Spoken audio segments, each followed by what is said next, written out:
Hi, everyone. Hi, Jeff. Thank you all so much for attending our session, Return of Passport, Test, Evaluate, and Push the Envelope. Today, we have the wonderful Jeff Regan with us. I'm sorry, Jeff Regan. We discussed this last time. Thank you. Thanks. Jeff Regan, like the president. Jeff is the vice president. Not really like the president. Oh, okay. Same pronunciation. Different name. Just the pronunciation, okay. Jeff is the Vice President of Membership and Marketing and Development Services at WETA in the Washington, D.C. area. Jeff, we're really excited to have you again. You gave a really wonderful session back in February. We had a lot of people asking additional questions, and the reason that we're talking again today is because we had so many questions from the audience as you went through your presentation that we really didn't get to everything, and we wanted to give people the chance to ask questions again. And my understanding is that you have kind of expanded some of the testing since we spoke in February. So with that, I'll just let you run through your presentation to the audience. Excuse me. Allergies in the South. To the audience, please feel very free to ask questions as we go along. We'll answer them in real time, and we do hope to get to all of them. So Jeff, with that, I'm going to turn off my webcam. I'm going to mute myself, and I'll only come back when people ask questions. Thank you. Thanks, Christina. Thanks so much. Welcome, everybody. Thanks to Carl Bloom for inviting me back. Hopefully we'll do it justice together. As Christina said, let's make this an interactive session. I mean, it's always a little tougher to make it interactive on Zoom or GoToMeeting, as it were. Hey, we can do it. So please ask questions, share your thoughts. If you disagree, would love to hear why. If you agree, that's great too. If you have questions, comments, insights, suggestions, please add them all in. Let's make this chat an open discussion and make it a good one. Let's dive in. So welcome. So I'm gonna move the video of me to my other screen, because otherwise I think you guys will see it. And just move things around here. And we'll start. Let's talk more about Return of Passport. This is mostly a recap of the one 2 months ago, with just a few details added in, but lots of time to discuss in more depth. So, wait, here we go. So here we go. We're going to talk about 3 things. The first is leveraging Passport hits with multi-channel campaigns, and we'll focus on that for a while. And then we're going to talk about considering testing annual sustainers. And I have some updated data there. And then time permitting, we'll also talk about expanding content. For those who joined 2 months ago, this is shortened from last time, but I also can give an update on kind of where we're at in terms of looking for new sources, not just for WETA, but for the system, for acquiring more dramas, including dramas, we hope, with more diversity. More diversity in terms of directors, producers, theme, subject matter, and especially cast. Okay, so that we'll dive in. So the first thing is leveraging these Passport hits with multi-channel campaigns. So before talking about having multi-channel campaigns, I think it's worth noting that Passport is content driven. Just like Pledge, it's sure the surrounding environment makes a difference, and there's some other factors, but the single biggest factor, typically is what is the content. Every single one of these peaks, I only put on labels for some of the bigger peaks, but every single one of these peaks, even the smaller peaks, has some content or some particular initiative associated with it. I highlighted some of the bigger ones. It was Victoria Season 2 back in January of 18. This is just for the last 3 years. I didn't go all the way back. Then we had our biggest peak in, I guess, a couple of years, when we had the country music Poldark peak, Poldark Season 5, the final season Poldark, in October, late September and October of 2019. We were so excited. We broke 400 donations in a week for the first time in since actually the Vietnam and Poldark Season 3 in the fall of 2017. Then it got even better, and we broke, what, 450, got like 470 donations or so for Saniten, which was this breakout hit in January of last year. You can see all that, that's all Saniten. And then something occurred in our world, which we're all aware of. It may have had lots and lots of unfortunate impacts of the pandemic, but it certainly had a huge positive impact on our streaming numbers and and on passport donations. So this giant spike here is passport donations. Above all due to the pandemic, but then we also had a new hit, World on Fire, and World on Fire contributed to that. And what we'd actually done a couple of Roku campaigns. These are multi-channel campaigns where we're promoting Roku. We'd done one in December, which somewhere back in here, which had done, I think, decently. We had done one with Saniten, which didn't really work. And then we said, hey, let's give it another try, where for $10 a month, you can get a Roku Premiere along with Passport.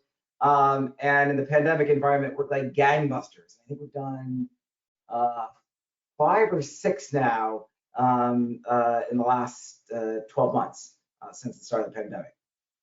So that was a huge peak. These each had content or Roku campaigns. That's content. There's a Roku campaign, another Roku campaign, and then of course along came All Creatures Great and Small. So our another peak almost as big as the initial pandemic World on Fire peak. So also kind of a record-breaking peak. It subsided, and if I have one more week here, you can't see this because we haven't had we sort of processed the weekly data. I'll get it probably tomorrow actually. But we're gonna have an Atlantic Crossing spike, and for us, the first week of Atlantic Crossing was close to 500 donations, and the second week looks like it'll be, I don't know, something like that, maybe 450 donations or so. So we're gonna have another spike. Yep. We are getting a question. Have you tried any ad campaigns on Amazon Fire? We have not. It's a great question. So I think the only station that I know of that has done it is PBS SoCal or KCET, the combined PBS SoCal KCET. Feel free to ask Andy Trimlett about it. You can email him directly or just post a passport chat. Post a passport chat and ask about it, and he will share his results. Also, Christina, I'm not sure, this is my plug, I guess, to make for everyone, if you're not on passport chat already, you should be. I can type Andy's email address. I do this to him all the time. A Trimlett. Am I going to mess this up if I type it from memory? At EMG, so,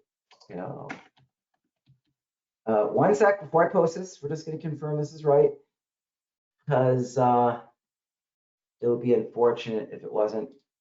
And I think I have his email and can type it into the chat too. Oh, okay, great. A Trimlett. So then you can check what I did and see if I didn't get it right. I'm posting this now to everyone. I send to, oh wait. Oh, I only see how to send it to, okay, I'm sending it to you, Christina. I'm sorry, I'm not sure how to send it to everyone. Okay. No problem, I'll take care of that for you. Great, so yes, please, sorry that little sidebar, please do send him a note if you're already part of Passport Chat. Passport Chat is a chat function that's sponsored by the Passport Station User Group, or SUG for Station User Group, the SUG. And Andy is our lead moderator and the founder of it. So I'm going to move on. If any more questions though on the content, please come back or please feel free to ask. But the point is, two of the points that I'll make on the slide. One is you'll notice that once we got to the pandemic, I mean, even the lowest we've been is like 250 donations in a week or a little bit below that. And we used to have quite a few that were below 150 a week. And we used to, half the time be above 200 when there was a big set of content. So the whole bar has been raised since the pandemic. And also, frankly, I think by WIDA, we've just done a lot to take advantage of it. And so we've kind of internally raised the bar as well in terms of generating donations. And then the last thing is this red that you see here. So you see the green is one-time donations. This gray-blue is sustainers, recurring donations or monthly sustainers. And then this red is annual sustainers. And we will talk about that shortly. Okay, moving on. Slide 2. We won't spend as much time on every slide as we are on these first 2 slides, but this is another kind of a dense slide. How do you take advantage of passport hits? Well, multi-channel campaigns. And I really, I just encourage you all to have a multi-channel approach to promoting passport, to promoting the PBS video app, to promoting streaming. It's just, this is our future. This is our future of our system to grow our streaming audience. This is also where most of us, or many of us, are acquiring the most new members. We are acquiring by far the most new members through Passport. Actually, about as many new members through Passport as every other channel combined. And we're a dual licensee TV and classical music radio station. So I would just encourage you to promote streaming, the app, and Passport. What are the channels? Here's your checklist. The most important is email. Emails to lapsed and prospect audiences to convert them to donors via Passport. Passport picks to your active ones. You want to do that often. And in all your e-newsletters. So in our weekly regular e-newsletter promoting, it's kind of a multi-channel e-newsletter now, where we promote the broadcast and the streaming and have a little carve-out box for Passport specifically. So basically promote all over the e-newsletters. Robust website promo, and that's above all your website, but also on pbs.org. And if anyone wants, I'm happy to kind of show how we've done it on pbs.org. But you can both control the third carousel where you want to promote, and then actually even more importantly, we found you can use one of the tags under the drop-down for your station drop-down to promote Passport and streaming. TV spots, we have TV spots on all the time that are great. We do them for big shows, smaller shows, but especially lots and lots of TV spots around the hits. And I'll show you one in just a second. In fact, actually, why don't we do that now? We're talking about TV spots. So here's a TV spot I'm about to show you for All Creatures Great and Small.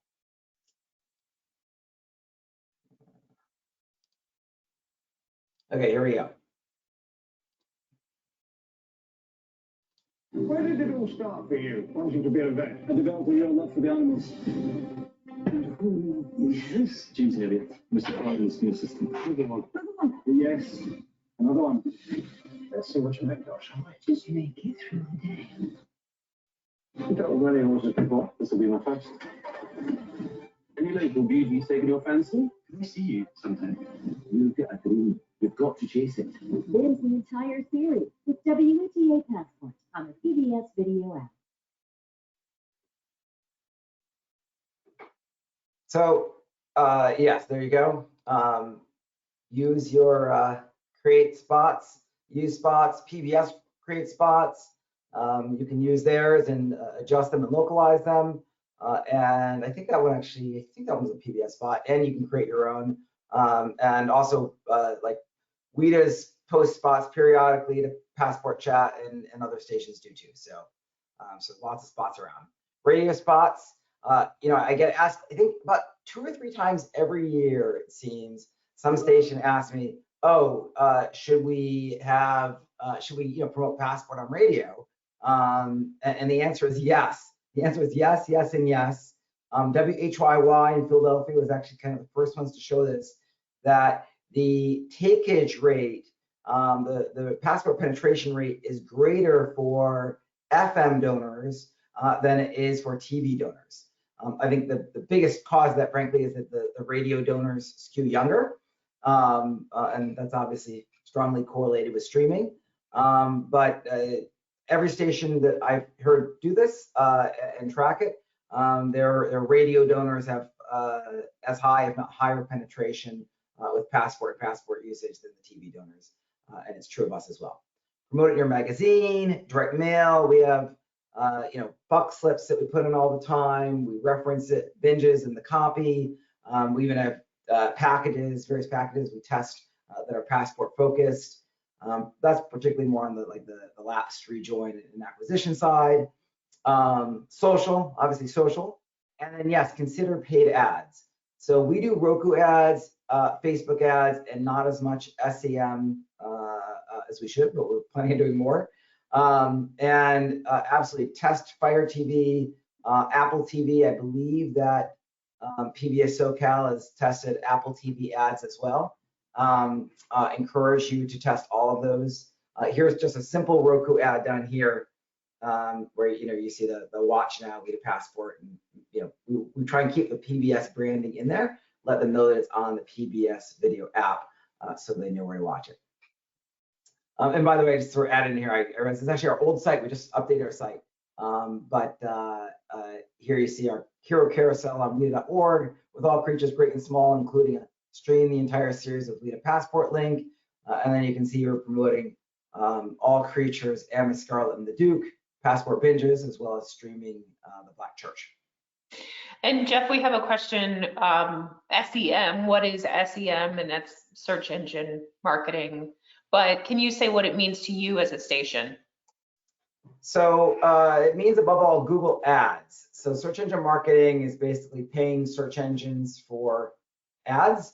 And you can do ads on Bing or other engines, but the giant, the monopoly or near monopoly in this space is clearly Google. So Google ads is the lion's share, overwhelming lion's share of the search engine marketing space. So it's Google ads, and they're easy accounts to maintain. If you want to get really sophisticated, which in the SEM space, frankly, we are not at this point. But if you want to get really sophisticated, there's lots of agencies that specialize, or at least a couple people specialize in doing Google ads. But at a simple level, you can do them pretty easily. And if you have a Google grant, you can use your Google grant for Google ads as well to generate both more app downloads and streams, and also more passport conversions. Any other questions? No, sir, that's it. Thank you. Okay. So one thing, we could have like examples of all of these. So just put in a few examples, but want to put an example of the PICs, both because it's a very important instrument, and also because we're doing something a little bit different from some other stations at WIDA. So on the left-hand side, you'll see one example of our weekly passport PICs. We used to have them monthly, then we moved to twice a month, and then when the pandemic hit, we've moved to weekly. And I think our average open rate recently is probably a little bit below that, but we still get an awfully high open rate and a lot of consumption of our passport PICs. And when we've done surveys in the past, one of the top 2 reasons that people cite, survey response cite for streaming a given program is passport PICs or e-newsletters that tell them, promote a given show. So we find it's quite important for promotion. You want to keep your passport donors and also your other donors who start streaming passport happy. You want to keep all your donors happy, keep them engaged, and this is a great way of doing that. And higher streaming leads to higher retention, and in some cases even upgrades. Now, what's I think less common, in fact, I think we still may be the only station to do this, is on the right side. Since the start of the pandemic, or shortly after the start of the pandemic, we decided to test a weekly FVOD, free video on demand streaming PICs. We just call it WIDA streaming PICs. So this is to our lapsed, our prospects, and also are not yet activated. So those who've given a donation below $60 or above that, but they just haven't activated yet. And this is not as active a crowd, and we're still averaging a 17% open rate. Whereas with most of our emails, they average more like a 13% open rate. So this is still an above average open rate for this group. These people are interested in the content.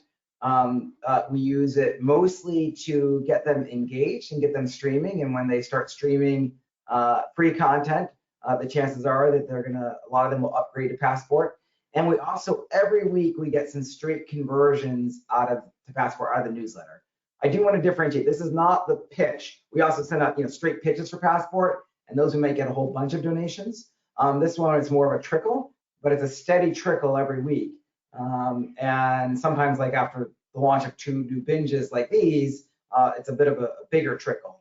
And here you can see at the bottom of each of these, Miss Scarlet and the Duke, you'll see this little thing. It says watch, catch up on episode 1 and 2 now, stream episode 2 starting tonight at 8 p.m., or binge the entire series right now on Weed Passport. And over here it says, for all creatures great and small, catch up on the recent episodes or binge the entire series right now with Weed Passport. So we get a bunch of clicks every time. People want to know that they can, it's also, frankly, it's not just for revenue, although it is for revenue, but people want to know that they can watch the whole thing. It's good customer service, and people click through and do that. And then we also always have like a Passport donation box lower down that some people click on and donate. And Jeff, there, pardon me, is a question from the audience. So the question is your FVOD email usually the same content as Passport picks, just the same lines about or binge the full series with Passport? And you've kind of just answered this, but can you give us some more insights? Yeah, so they're usually like 75% the same. I guess I did pick a week where the top 2 are identical, and that's often the case. But in the FVOD picks, the Weed streaming picks, we try to have most of the entries be free streaming, or at least have a couple episodes in free streaming. So in practice, yeah, they're kind of like, I don't know, maybe 2/3 the same, but then and often kind of a similar theme because it reduces work. But then when you go lower down, you'll see some differences typically, and we'll promote ones that are particularly on the streaming side, the FVOD side. We'll promote ones that are primarily or entirely in FVOD. On the Passport pick side, we promote some of the special Passport binges, like the Walter's Choice ones that are only on Passport, and then we're doing all these content acquisitions, and those will typically promote on the Passport picks. Then every once in a while, once every couple months, we'll actually send our Passport picks to our Weed Streaming Picks audience with a big link up top to get to become a member, get Passport and watch all this content. And those don't convert quite as well as kind of the straight Passport pitch, but we think they're also just really good they're better for cultivation. It's kind of a softer ask, and they do convert quite a few people each time. So actually, before leaving this whole section, any final questions, or should we go on multi-channel marketing? Any examples, or should we go on to annual sustainer? Let's go on. We're good for now. Thanks, Jeff. Great. So annual sustainers. This is, I guess from my perspective, probably our most important kind of newer innovation that seems to be working really well. And when we chatted 2 months ago, at that time it was still more experimental, and now it's looking pretty darn good. It's kind of a spoiler alert. So here we go. Annual sustainers. So I'm not going to go into why sustainers are better. I think we all know why sustainers are better. And we noticed that we were getting lots of sustainers through Passport, but for us it was just barely. It's really about half of our donors were coming in as sustainers, and we noticed that our sustainer retention rate for first year was like 77, 78%. And our first year retention for one times was like 32%. So, a huge gap there. And we're like, how can we get more sustainers? We default already to, the monthly sustainer option, but, roughly half the people click over and decide to become one-time donors instead. So we said, what about testing out an annual sustainer program? And we wrote down or noted 5 key questions that would allow us to evaluate whether or not this annual sustainer program would be a success. So first question was, will donors choose to become annual sustainers? If they don't choose to become annual sustainers, then it doesn't work, right? The second is, do we maintain our monthly sustainer ratio? Are the annual sustainers just cannibalizing the monthly sustainers, or are they actually adding on more total sustainers and we're maintaining our monthly sustainer ratio? 3, is our overall donation form conversion rate maintained? So we just want to wanted to make sure that as we looked at the overall donation form conversion, that adding in this annual sustainer option didn't like suppress conversion rate. 4, do these annual sustainers have a strong retention rate? So, we thought, hey, we might launch this program and they might get a lot of annual sustainers, but then it might turn out that instead of a 32% retention rate, they only have a 35% retention rate. Maybe they all cancel and it turns out it's not worth the effort. It is a chunk of effort. And then 5, are donors okay with this experience? Is this something that gets people upset in some way, or are they fine with it? So we are now going to evaluate the answers to those questions, or at least 4 of them. You'll see. So first of all, what does it look like? This is exactly what it looks like. Although we're actually relaunching our donation form, but it'll still be the exact same concept. On the left, you have our kind of our standard passport donation form. This is from a couple months ago. We had the all courageous, great and small image, which is cut off and promoting that in other top collections. And you can see over here on this left side, we default to monthly donation always, and then about half people click over to one-time donation. So what we started doing was putting in on, when you click on one-time donation, this box. We wanted to make it clear. We wanted to make it obvious. We didn't want people, becoming annual sustainers but having no idea and getting upset later. But we also didn't want it to be like overly, we didn't want it to take over the form or anything. One really important thing, we pre-checked this box. Had we not pre-checked this box, I think that we would have far, far fewer annual sustainers than we have right now. Actually, I'm going to take one quick step back. The idea for this, in part, came from some nonprofits that have annual sustainer programs, but in part came from like BritBox and others, where you can choose between, frankly, subscription-based SVOD players, and you can choose between a monthly subscription and an annual subscription, but it's all subscription-based. So we said, hey, we're not subscription, we're donation-based, but maybe they'll kind of think of it in the back of their mind in a similar way. So we set this up. It's pre-checked. It says, please set my membership to automatically renew each year. You may update or cancel your membership at any time. So there it is. So what were the results? So first thing is this question of, did we increase the sustainer rate or did we adversely impact monthly sustainers?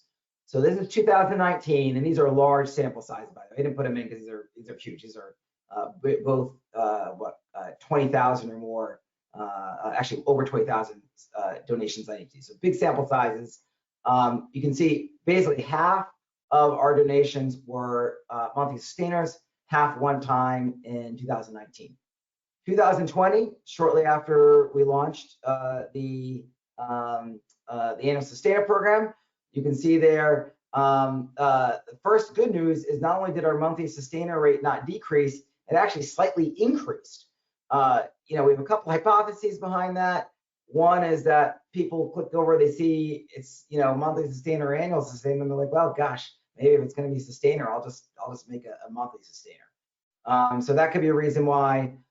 We don't know for sure, but the monthly sustainer rate increased, and then on top of that, you have another 21% that become annual sustainers.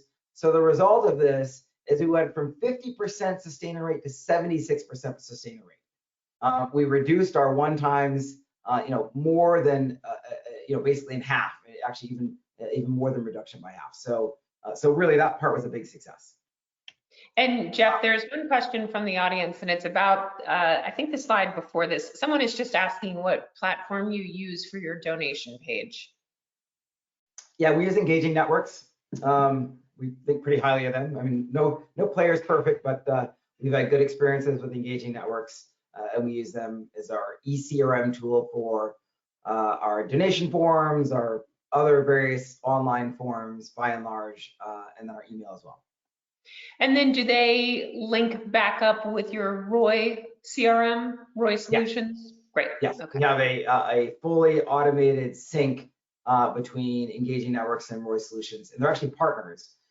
So I don't know what platform you all are on, but if you're considering that they work very well together, and we made that choice intentionally because they do collaborate closely together, and they've intentionally built out integrations. So a lot of I think it may even be every PBS or public media station that's on one is on both. It's either everyone or close to it, but a bunch of us that are on this Roy Engaging Networks combination.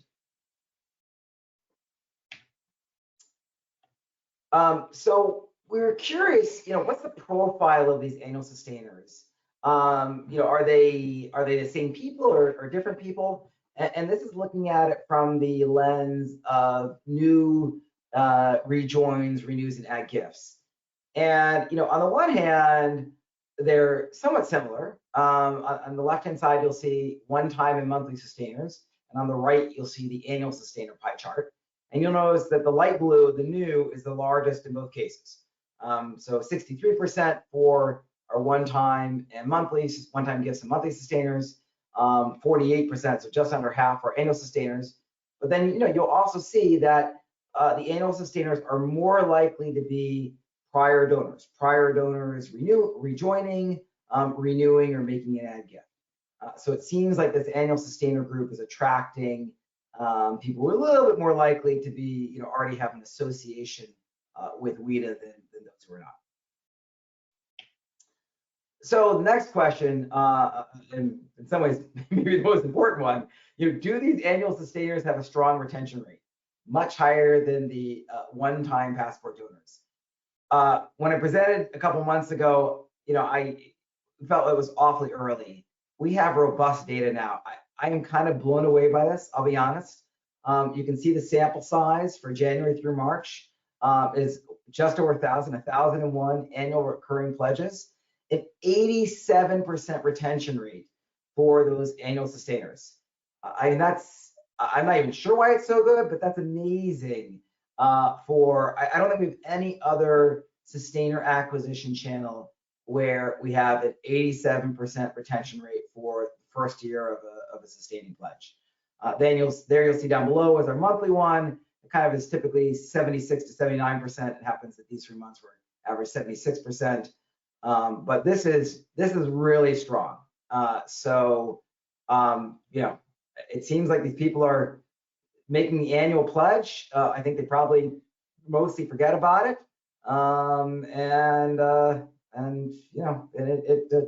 It bills them the next year. And we'll talk about their feedback in just a second. So yes, so are donors okay with this experience? Well, first, what is the experience? So you saw already the donation page where we tell them. We also send out the autoresponder that they immediately get after making a gift. We very clearly note in the autoresponder that to the initial gift that it is a annual recurring donation, and their credit card, or we actually do have a small number of EFT, will be charged again, in a year on the same date, and each year on the same date until they cancel. And then one thing we have not done, we actually have been intending to do this, but have not yet done this. We decided we really need to send out a email shortly before the card is charged. That's not required, but we think it's the right thing to do, particularly in this environment. And they may frankly have just forgotten a year later that they did this. So we have not yet done that. There's a chance that this will decrease our retention rate. We know that. We'll certainly evaluate that. But that's going to hopefully be deployed in the next couple of weeks. We're working on the automation of that. Second question here, the requests, sort of the second point here. One of the things that we found is that some people actually don't intend to make this annual sustainer gift, but those people contact us in kind of the first, 24 to 72 hours. So 1.7% of our annual sustainer pledges, people contacted us, whether it be 20 minutes later, or an hour later, or a day or two later, to let us know that they did not want to actually have it be an annual sustaining donation. That happens right after they make the gift. You can see it's 98 out of 5,800. And then obviously if they call in, we say, sure, and we change it from annual sustainer to just a regular one time. But again, 1.7% is not much out of this, annual sustainer group. So lots and lots of annual sustainers left. And then the third one, and maybe the most important one here is, what are the complaints like? We're wondering, are we going to get a bunch of people who, even though we have it on the donation page, and even though it's clear in the autoresponder, a year later they forgot, or they just didn't notice? We know donors do all sorts of things. And I'm pleased to say, 3.5 months, I guess almost 4 months in at this point, to the annual charge, we are just not seeing problems. We've had a whopping 3 contacts to our audience services thus far. They either forgot they selected the annual sustainer or were just unaware of it. Of that 3, 2 canceled and were not upset, and 1 said, oh, I wasn't aware of that, but sure, I'll make it an annual sustainer. And then we actually had 2 people call into our audience services just last week asking for the annual sustainer option. So this is just not, we have not seen any kind of a blowback or people upset from doing this. So from an experience side, we're very pleased. So last slide. Can we increase this? Does this work? Can we do this, right? So here's our checklist. Will the donors choose to become annual sustainers? Yes. Is the monthly sustainer ratio maintained? Heck yeah, right? We went from 50 to 76% total sustainers. Is the overall donation form conversion rate maintained? We have not tested that. I should say that one we have not tested. We ended up being so pleased with the results, we never got around to testing it. Actually, I guess we're going to test it when the pandemic came, and that came. So if someone wants to test that, we'd welcome hearing the results, but we did not test that. Do annual sustainers have a strong retention rate? I mean, 87%. You can't get better than that for people who just made a sustaining gift. And are donors okay with this experience? Not upset. Also, very good.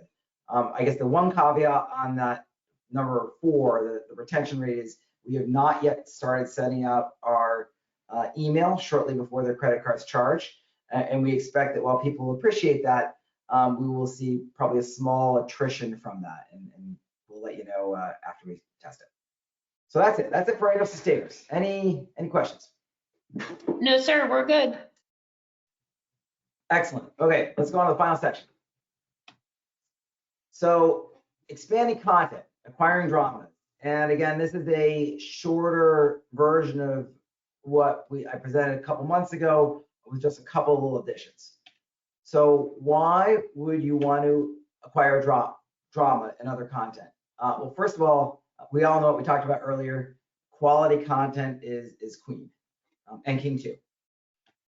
Why acquire dramas for streaming? And we actually like to acquire them for both streaming and broadcast.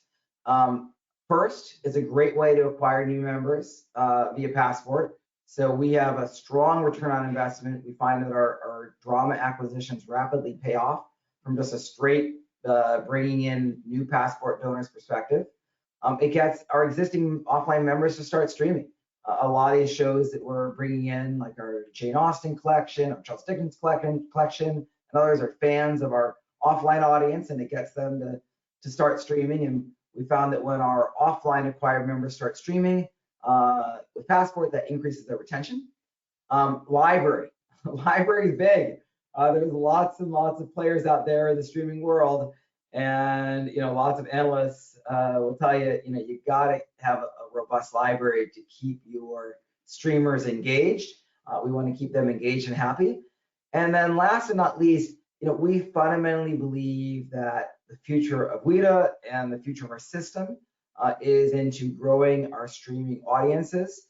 So part of this is just a belief that we have to do this and grow our streaming audience now and in the future. Why now? We still are experiencing some of this pandemic high with lots of people at home.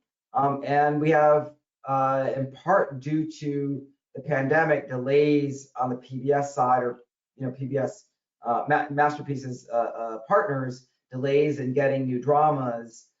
We have a pretty drama light schedule from June to September this year. So we are trying to fill that June to September timeframe this year with drama acquisitions.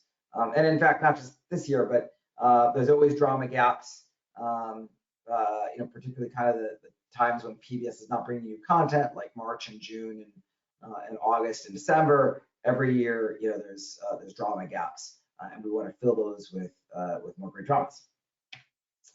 What are the dramas we've done thus far through BBC? This is kind of we did some ones earlier, but these are ones we've done in the last, 9 months.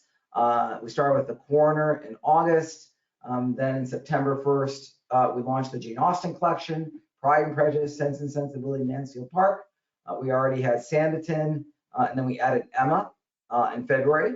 In early November, Cranford, Return to Cranford. And then in December, the Dickens collection with Dickensian, Little Dorrit, and Bleak House. And then we also Lakeshore PBS provided Scrooge. So some nice collections there. The results have been really strong. Here you have this is just the first month for the Jane Austen collection.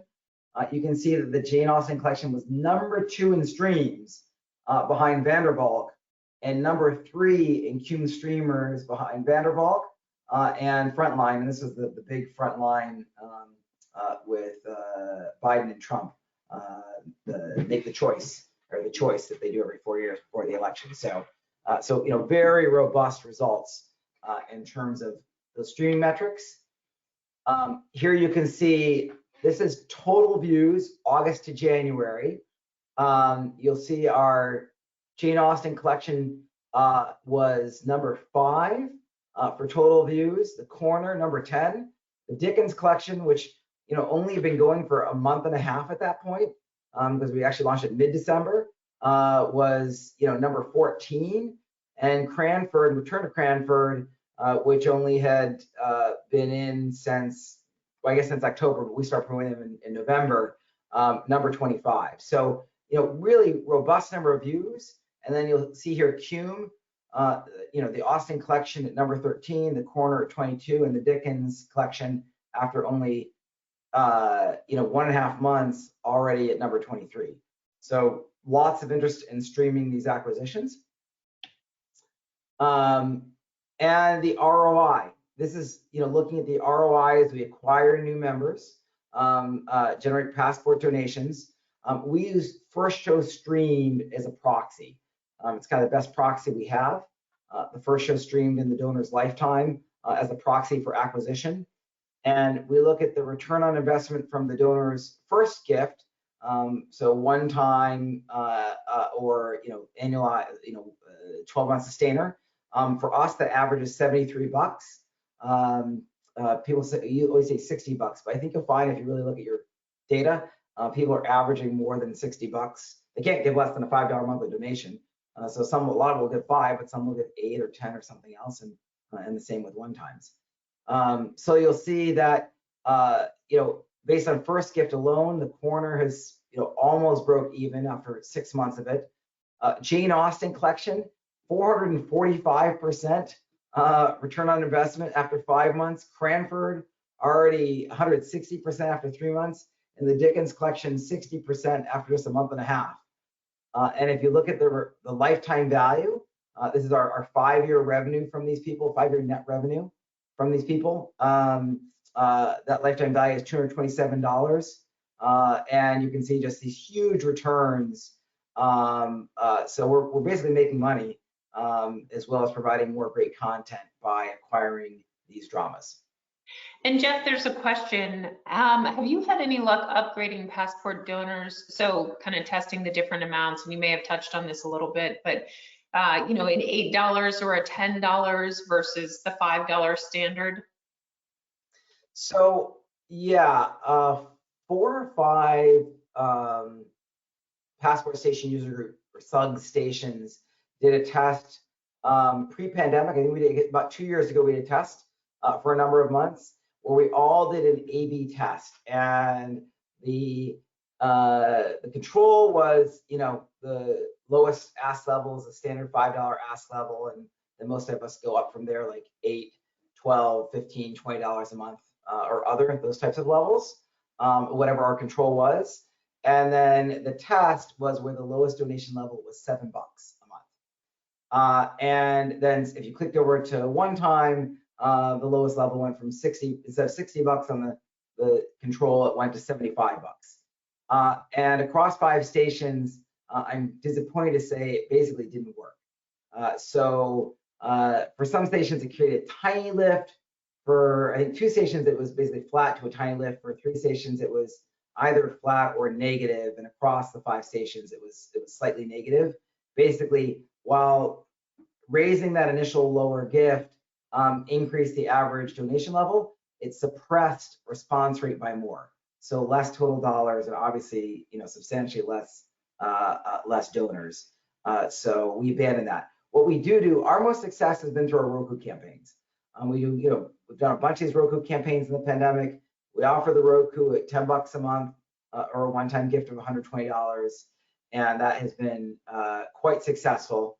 And then we have other donation levels, and we like to default to the $8 a month donation level. I don't think that's made a big difference, but it gets a bunch of people who select it, and a bunch of people who select I think 12 and the other ones up. So yeah, I mean, that's why we average $73, or I think it's like about $7 a month for our on the sustainer side, the monthly sustainer side for passport donations. Okay. And if you have other premiums or other things they've tried, we'd love to hear them. Okay, yeah, anybody else have any ideas, please feel free to chat them in the question box. Jeff, there's a question going back to the FVOD names. One of the questions, a simple one to answer first, the person is not entirely sure how to get access to those names. How do you access those names? Yeah, you should absolutely be downloading your names. PBS provides them. They're in the prospect portal. I think it used to be called Prosper. I think they're now calling it the prospect portal. You can download those names. I think they've actually recently changed their interface. I confess I'm not the person who does it. Some of my team does it, but we download them. We actually now have it automated, so we're actually having continuous download. But you should be downloading them at least once a month, if not more often. It turns out that your best chance of converting someone who signs up, downloads the PBS app and you get their email, the best time to convert them is the first day, and then the second best time is the second day, third best time is the third day, and so on. So the quicker you get to them with your welcome series, including presumably some passport pitches in there, the more likely that you will convert them to passport donors. But PBS certainly provides that you can contact PBS or just send me an email, and I will hook you up with a person on my team who can give you details on how to do that. And Jeff, I'm sorry? Oh, I'm so sorry. And in the emails where you're attempting to convert these people, is it very similar to your passport pics and the FVOD other emails that you're sending? Is it very just juicy content the day after, 2 days after, 3 days after? So I guess there's both the welcome series where we try and convert them like right away by welcoming them, letting them know of all the great content they can get on the app, and then offering them even more great content with Passport. So that has to remain more evergreen because we can't go, it's too much work, frankly, to go and update it all the time. But then what we've actually found, I mean, that's great. And then I would encourage you just to regularly send out emails that are the passport picks or the streaming picks with Passport Asks are good, and it's a good trickle. And we convert even more when we do dedicated pitches. So emails that start with, Atlantic Crossing. We haven't done one for Atlantic Crossing because we've been doing a bunch of other stuff recently, but for Atlantic Crossing, I'd send out an email right now that would say like, binge watch all of Atlantic Crossing right now. And then, dear first name, you can binge watch the entire Atlantic Crossing series, plus so many of your other favorite, PBS and WIDA favorites with WIDA Passport right now. Just donate now, $5 a month or one-time gift of $60, and become a member to get this great member benefit. And then you share with them that the top benefits, right? They get this huge library of content, a treasure trove of past seasons. They get binges and watch things before popular series before they air on TV. And then specials, specials that we acquire and also specials that PBS provides that you can only get through Passport. So, it's a lot of great reasons, and we tend to pitch that, and particularly pitch whatever the hot content of the time is. So like right now, the Atlantic Crossing in those pitches. Okay, thanks. Great. Okay, so on this drama side, we've been using BBC, all those previous ones that we've been talking about have been BBC Studios. And BBC Studios is a great source. Talk to your programmer if you're not a programmer, and they have a pricing sheet from your BBC Studios rep. If for some reason you're having trouble getting that, just send me an email and I'll let you know. But we want to find more dramas, frankly, and a more diverse set of dramas too. More diverse, partially in the sense of it's always good to have more than one supplier. In case, we'll get more great stuff from BBC Studios. We're very happy with that, and we want to explore others too to see what else is out there. But also more diversity in terms of scripts, the writers, producers, and especially in terms of talent. That's a priority for us and part of our one of our many DEI initiatives on the broadcast side, and we also want that on the streaming side. So we are currently in the hunt. We're trying out looking at some new foreign sources. These are primarily English language, British Commonwealth, a few exceptions. I will say honestly, this isn't a good thing, but it's a frank thing. Finding ones with more diversity is not the easiest. There's just a lot more out there that are all white or almost all white, but there are some. And hopefully some good ones. Well, some good ones that we have not gotten yet, and hopefully some good ones that we will be able to get. So we're in that hunt. We're happy to share our list once as we progress through this and get a list together. So if you're interested in finding out more about other dramas, particularly international dramas, some of which hopefully will have more diversity as well, just send me an email and let me know you're interested, and I'll be happy to send you the list when it's finalized. Any questions on that? No, sir. I think we've gotten the questions. Great. Last thing. Oh, I forgot. I had Passport Chat on the last slide. So yeah, any questions, you can email me. If you want, on the BBC acquisitions, we've created clean versions of these spots. We've created spots for all of them and clean versions of the spots for like the Jane Austen and Charles Dickens collections. You can email Bryant Wilson, there's his email address, and CC me, and we'll send you a clean version of the spot. You can localize to your station as you wish.